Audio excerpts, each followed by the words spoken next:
خطبہ حضرت عباس علمدار علیہ السلام۔ آپ علیہ السلام نے یہ خطبہ امام حسین علیہ السلام کی 8 ذی الحجہ سن 60 ہجری کو مکہ سے کربلا روانگی کے موقع پر خانہ کعبہ کی چھت پر جلوہ افروز ہو کر ارشاد فرمایا: حمد ہے اللہ کے لیے جس نے اس کعبے کو میرے مولا امام حسین علیہ السلام کے والد گرامی علی علیہ السلام کے قدموں سے شرف بخشا، جو کہ کل تک پتھروں سے بنا ایک کمرہ تھا، ان کے ظہور سے قبلہ ہو گیا۔ اے بدترین کافروں اور فاجروں، تم اس بیت اللہ کا راستہ نیک اور پاک لوگوں کے ایمان کے لیے روکتے ہو، جو کہ اللہ کی تمام مخلوق سے اس کا زیادہ حقدار ہیں اور جو اس کے سب سے زیادہ قریب ہیں۔ اور اگر اللہ کا واضح حکم نہ ہوتا اور اس کے بلند اسرار نہ ہوتے اور اس کا مخلوق کو آزمائش میں ڈالنا نہ ہوتا تو یہی اللہ کا گھر خود اڑ کر میرے مولا کے پاس آ جاتا، لیکن میرے کریم مولا نے خود اس کے پاس آ کر اس کو عظمت بخشی۔ بے شک لوگ حجر اسود کو چومتے ہیں اور حجر اسود میرے مولا کے ہاتھوں کو چومتا ہے۔ اللہ کی مشیت میرے مولا کی مشیت ہے اور میرے مولا کی مشیت اللہ کی مشیت ہے۔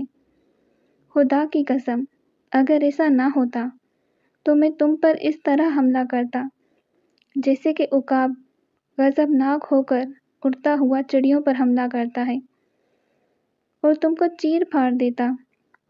کیا تم ایسے لوگوں سے خیانت کرتے ہو جو بچپن ہی سے موت سے کھیلتے ہوں؟ اور کیا عالم ہوگا ان کی بہادری کا جبکہ وہ عالم شباب میں ہوں؟ میں قربان کر دوں اپنا سب کچھ اپنے مولا پر، جو کہ اس پوری کائنات پر بسنے والے انسانوں اور حیوانوں کا سردار ہے۔ اے لوگو، تمہاری عقلوں کو کیا ہو گیا ہے؟ کیا تم غور و فکر نہیں کرتے؟ ایک طرف شراب پینے والے ہیں اور دوسری طرف حوض کوثر کے مالک ہیں۔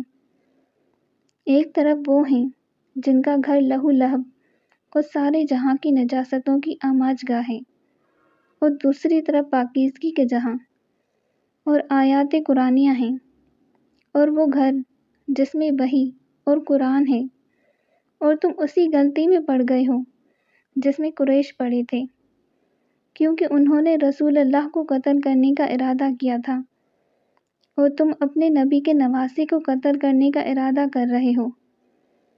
قریش اپنے ناپاک ارادوں میں کامیاب نہ ہو سکے کیونکہ امیر المومنین کی ہیبت و جلال کے آگے ان کی ایک نہ چل سکی۔ اور کیسے ممکن ہوگا تمہارے لیے ابا عبداللہ کا قتل جبکہ اسی علی کا بیٹا رسول اللہ کے بیٹے کی حفاظت پر مامور ہے؟ اگر ہمت ہے تو آؤ، میں تمہیں اس کا راستہ بتاتا ہوں، میری قتل کی کوشش کرو اور میری گردن اڑاؤ تاکہ تم اپنی مراد کو پا سکو۔ اللہ تمہارے مقصد کو کبھی پورا نہ کرے اور تمہارے آباء اور اولاد کو تباہ کرے اور لعنت کرے تم پر اور تمہارے آباء و اجداد پر۔